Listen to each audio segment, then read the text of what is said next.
ప్రభుత్వ ఉన్నతాధికారులకు, పోలీస్ శాఖ వారికి, ఎన్నికల కమిషన్ ఉన్నతాధికారులకు, మా ప్రభుత్వంలోని పెద్దలకు ప్రధానంగా విజ్ఞప్తి చేస్తూ ఉన్నా. ప్రొద్దుటూరు నియోజకవర్గ శాసనసభ సభ్యునిగా నా నియోజకవర్గంలోని వ్యాపార వర్గాల పక్షాన, సామాన్య వర్గాల దగ్గర నుంచి వ్యాపార వర్గాల వరకు అందరి ప్రజల వైపు నుంచి అభ్యర్థిస్తూ ఉన్నా. ఇది విమర్శ కాదు అధికారులారా, మా అభ్యర్థన. నేను మిమ్మల్ని విమర్శించి నా ఊరి ప్రజలకు మరింత నష్టాన్ని చేయలేను. నా మీద కోపాన్ని వారి మీద ప్రదర్శిస్తారనే భయముతో మరింత విజ్ఞప్తి చేస్తూ ఉన్నా. మీకు వినయపూర్వకంగా ప్రజా జీవనాన్ని స్తంభింపజేసే స్థితి కలుగుతూ ఉంది. దినవారీ చర్యల్లో భాగంగా, రోజువారీ దినచర్యలో భాగంగా ప్రజా జీవనం పూర్తిగా స్తంభింపజేసే చర్యలు చేస్తూ ఉన్నారు మీరు. ఆనాడు కరోనా వచ్చి భారతదేశ వ్యాప్తంగా, ప్రపంచవ్యాప్తంగా స్తంభింపజేసింది. ఎక్కడికెక్కడ అన్ని వ్యాపారాలు, మానవుని యొక్క సంబంధాలు, జీవన విధానపరమైన అన్ని చర్యలకు పూర్తిగా ఫుల్ స్టాప్ పడింది. మళ్ళీ కరోనా తర్వాత అటువంటి స్థాయే కనిపిస్తుంది ఇప్పుడు. అది కరోనా స్తంభింపజేస్తే ఇది ఎలక్షన్ కరోనా. ఇది ఎలక్షన్ కరోనానే.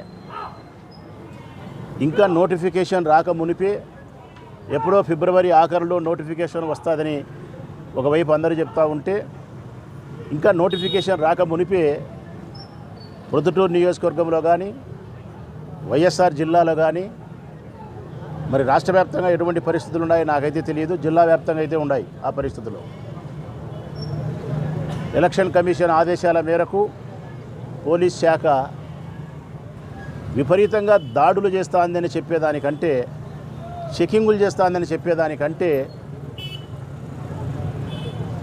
బంగారు అంగట్లేకి బంగారు కొనడానికి అంగట్లేకి వచ్చి కూర్చున్న తర్వాత సంచి ఓపెన్ చేసి డబ్బు తీసుకునే పరిస్థితి, సబ్ రిజిస్టర్ ఆఫీసులోకి రిజిస్ట్రేషన్కు పోయిన తర్వాత రిజిస్టర్ ఆఫీసులో డబ్బు తీసుకునే పరిస్థితి,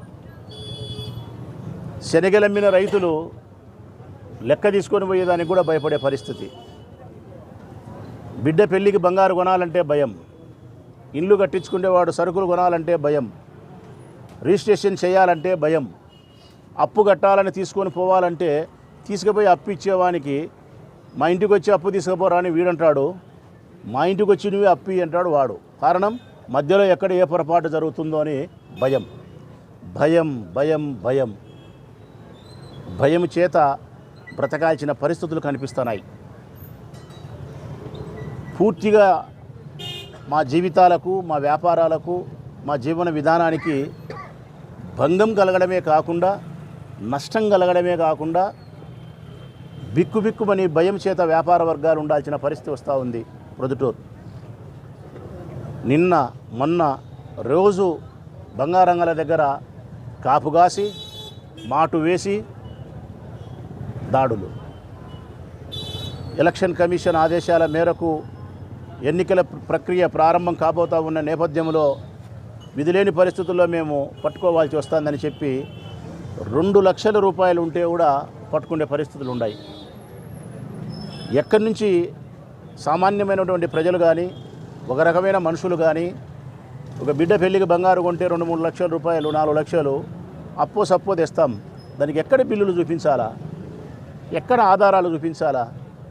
నా బిడ్డ పెళ్ళి చేసుకుంటానా, నేను పేదవాడిని, మా అక్కయ్య అన్న ఉంటుంది, ఆమెను అడిగి 1 లక్ష రూపాయలు ఇప్పించుకుంటా, మా అన్నయ్య అన్న ఉంటాడు, ఆయన అడిగి 1 లక్షన్నర ఇప్పించుకుంటా, మా స్నేహితుడు మధును అడిగి 50,000 ఇప్పించుకుంటా, తెచ్చి బంగారం కట్టు నా బిడ్డకు ఒక 4 గాజులు, ఒక చైను ఉన్నాం అనుకుంటే, మీరు వచ్చి ఆ డబ్బు పట్టుకుంటే నేను ఎక్కడి నుంచి లెక్కలు చూపించాలా మీకు? నేను మా ఆయన లక్ష ఇచ్చినాడని చెప్పాలన్నా, మా ఎక్క లక్షన్నర ఇచ్చింది చెప్పాలన్నా, నా స్నేహితుడు 2 లక్షలు అప్పు ఇచ్చినాడని చెప్పాలన్నా, మళ్ళీ ఇన్కమ్ ట్యాక్స్ వాళ్ళు నా స్నేహితునికి మళ్ళీ ఒక నోటీస్ పంపుతారు. చెప్పలేను, చెప్పాలా, ఇబ్బంది, ఇట్లా ప్రతి నిత్యము అంటే ఇది కష్టమవుతుంది అధికారులారా. ఎక్కడైనా ఎన్నికల నోటిఫికేషన్ వచ్చిన తర్వాత మీరు ఎక్కడైనా బైపాస్ రోడ్లలో కానీ అవుటర్ రింగ్ రోడ్లో కానీ వెహికల్ వేసేటప్పుడు వెహికల్ చెకప్ చేసి ఆ వెహికల్లలో డబ్బులు ఉంటే మీరు డబ్బులు పట్టుకోవడానికి ప్రధానమైన కారణం మద్యము కానీ ధనము కానీ ఓటర్ను ప్రలోభం పెట్టడం కోసం ప్రభావితం చేసే విధంగా ఉండకూడదు అనేదే మీ ఉద్దేశం. డబ్బు ద్వారా, మద్యము ద్వారా, మరొక ప్రలోభం ద్వారా ఓటర్ను ప్రభావితం చేసే కార్యక్రమం జరగకూడదు అనేదే ప్రజాస్వామ్యంలో ఎన్నికల కమిషన్ యొక్క ప్రధాన ఉద్దేశం. ఒక వెహికల్లో అయినా సరే, ఎక్కడైనా సరే, రాజకీయ పార్టీలకు సంబంధించిన మేము, రేపు నేను ఎమ్మెల్యే అభ్యర్థిగా పోటీ చేస్తా, నా ప్రత్యర్థి తెలుగుదేశం పార్టీ వాళ్ళు పోటీ చేస్తారు, బీజేపీ చేస్తుంది. మేము ఎక్కడైనా కోట్ల రూపాయలను తరలిస్తూ ఉండి ఆ డబ్బుతో ఓటర్ను ప్రభావితం చేసే దానికోసం ప్రయత్నం చేస్తే మా ధనాన్ని పట్టుకోవడం అనేది ఎన్నికల కమిషన్ పోలీసుల యొక్క బాధ్యత. అది ఎక్కడైనా ఒక లెక్క. ఒక 5 లక్షల రూపాయలతో బంగారు కొనేవాడిని, ఒక 10 లక్షల రూపాయలతో రిజిస్ట్రేషన్ చేసుకునేవాడిని, ఒక 6 లక్షల రూపాయలతో ఇంటి సామాన్లు కొనేవాడిని. అది ఎన్నికల ప్రక్రియ ప్రారంభం అవుతుంది. ప్రొద్దుటూరు పట్టణంలో వ్యాపార వర్గాలందరూ కూడా భయపడే పరిస్థితికి వచ్చినారు, ఆందోళన చెందుతూ ఉన్నారు. వాళ్ళందరూ మాట్లాడుకొని బంగారంగాల దగ్గర మొదలుకొని కిరాణా షాపులు కానీ, బట్టల షాపులు కానీ, అన్ని వ్యాపార వర్గాలు చిన్న పెద్ద అనుకోకుండా సామూహికంగా ప్రొద్దుటూరును పూర్తిగా బంద్ చేయాలనే స్థితికి వచ్చినారు వాళ్ళు. ఈ ఊర్లో ఉండే అన్ని వ్యాపార వర్గాలు, చిల్లరంగడోళ్ళు కావచ్చు, పచారి కొట్టోళ్ళు కావచ్చు, బంగారంగడోళ్ళు కావచ్చు, గుడరంగడోడు కావచ్చు, ఇల్లు కట్టుకునే కన్స్ట్రక్షన్ సంబంధించిన సిమెంటోడు కావచ్చు, కడ్డీలోడు కావచ్చు, అందరూ ఒక్కసారిగా ప్రొద్దుటూరును వ్యాపార వర్గాలను స్తంభింపజేస్తే ఏమవుతుంది? ఈ ప్రజల యొక్క జీవన విధానం ఏమవుతుంది? వారి అవసరాలు ఎట్లా తీరుతాయి? ఎంత కుంటుపడుతుంది? ఎంత ఆర్థిక నష్టం జరుగుతుంది? ఇది ఒకసారి ఆలోచన చేయాల్సిన బాధ్యత ప్రభుత్వం పైన, ప్రభుత్వ అధికారులపైన ఉందని వినయపూర్వకంగా విజ్ఞప్తి చేస్తానా మీకు. నేను మీకు హెచ్చరికనో లేకపోతే మిమ్మల్ని విమర్శించడమో కాదు. నా ఊరి ప్రజల యొక్క ఇబ్బందిని మీరు అర్థం చేసుకోండి. మా యొక్క సమస్యలను మీరు పరిష్కరించాల్సిన బాధ్యత కలిగిన ప్రభుత్వాలు మీరు సమస్యలే సృష్టిస్తే ఎట్లా అని చెప్పి ఎన్నికల కమిషన్కైనా పోలీస్ శాఖకైనా విజ్ఞప్తి చేయడమే. నిన్న 3-4 కేసులు పట్టుకున్నారు. 14.5 లక్షలు ఒకటి, 7.5 లక్షలు ఒకటి, 4-5 లక్షలు ఒకటి మన్నా పట్టుకున్నారు. ఈ బంగారంగల దగ్గర అయితే తీర్మానంగా కానిస్టేబుళ్ళు, ఎస్ఐలు, సిఐలు తిరగబెట్టినారు. ఇది సమస్య అవుతా ఉంది. అందుకే మేమందరం కూడా సామూహికంగా ఒక నిర్ణయానికి వచ్చి నోటిఫికేషన్ వచ్చిన తర్వాత యథావిధిగా సాంప్రదాయబద్ధంగా జరగాల్సినటువంటి మీ విధులను మీరు నిర్వర్తిస్తే మాకు అభ్యంతరం లేదు. అవుటర్ రింగ్ రోడ్ కానీ, బైపాస్లో కానీ, వెహికల్ చెకప్ కానీ, ముఖ్యంగా రాజకీయ వర్గాలపైన మీరు కన్నేసి వారి ధనాన్ని పట్టుకునే ప్రయత్నం చేయాలి. నేను ఒక అభ్యర్థిని, నేనే ధైర్యంగా చెప్తాను. నేను ఎస్, రేపొద్దు నేను ధనం చేత కానీ, మద్యం చేత కానీ ఓటర్ను ప్రభావితం చేయకుండా ఉండాల్సినటువంటి నైతిక బాధ్యత నాకుంది. నేను ఆ నైతిక బాధ్యతను విస్మరించే ప్రయత్నం చేస్తే నన్ను పట్టుకోవాల్సిన అవసరం ఎస్ పోలీసుకు ఉంది, ఎన్నికల కమిషన్కు ఉంది. నేను కాదనిలే.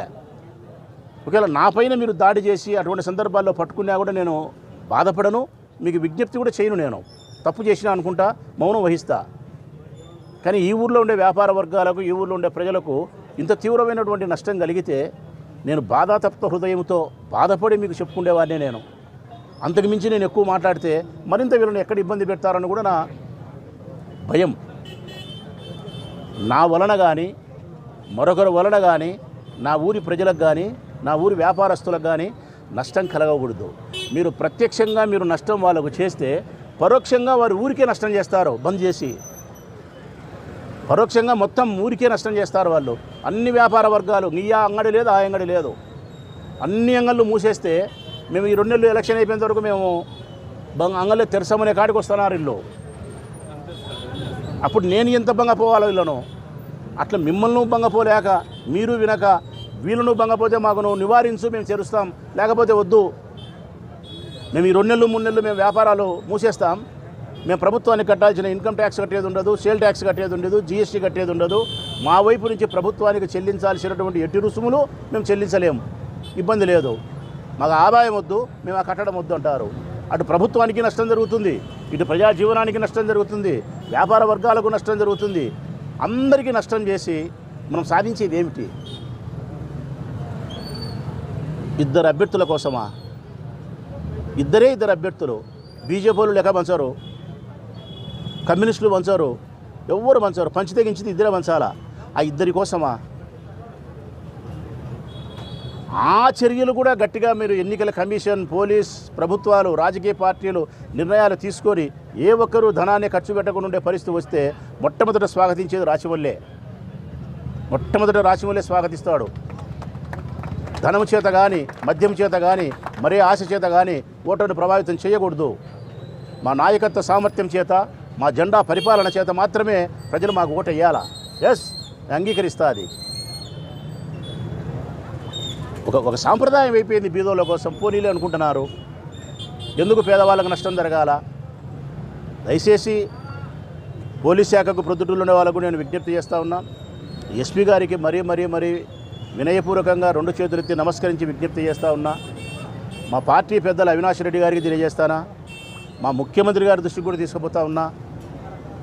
ప్లీజ్ దయచేసి ప్రొద్దుటూరు సంబంధించిన ప్రజల జీవన విధానానికి భంగం కలగకుండా, మా ప్రొద్దుటూరు ఉండే వ్యాపారస్తులకు ఇబ్బంది అసౌకర్యం కలగకుండా, వారందరూ సామూహికంగా బాధపడి నిర్ణయం తీసుకొని బంద్ చేయకుండా మీరు మాకు సహకరించాలని, ఎన్నికల నోటిఫికేషన్ వచ్చేంత వరకు ఇటువంటి దాడులు చేయరాదని మనస్ఫూర్తిగా మీకు విజ్ఞప్తి చేస్తూ, ఇది మాది నిరసన అనుకుంటారో, వ్యాపారస్తులకు సంఘీభావం అనుకుంటారో, నా ఊరి ప్రజలకు నేను రక్షణే అనుకుంటారో, ఏదైనా మంచిగానే మిమ్మల్ని అనుకోమని అధికారులకు విజ్ఞప్తి చేస్తూ ఒక మాట అయితే స్పష్టంగా చెప్పగలుగుతా, వినయమే చెప్పగలుగుతా, కానీ ఒకటైతే గట్టిగా చెప్పగలుగుతా. వారి కష్టంలో అయితే మాత్రం చివరిదాకా ఉంటా. అధికారులకు బాగా చెప్తాను. నేను వాళ్ళకు మేనేజ్ చేస్తానో చేయలేనో నాకు తెలియదు, కానీ వారి కష్టంలో అయితే మాత్రం వాళ్ళు వదిలేసి అయితే పోను. వాళ్ళ పక్కనే అయితే మాత్రం ఉంటా. వాళ్ళ కష్టాన్ని పరిష్కరించేదానికి, వాళ్ళకు అండగా నిలబడడానికి చివరి వరకు అయితే ప్రయత్నం చేస్తా. నా ఎన్నికల ప్రక్రియలో నేను గెలవడం అనే దానికంటే కూడా నా ఊరి ప్రజలు, నా వ్యాపారస్తుల యొక్క సమస్యనే నాకు అత్యంత ప్రాధాన్యత కలిగిన అంశము.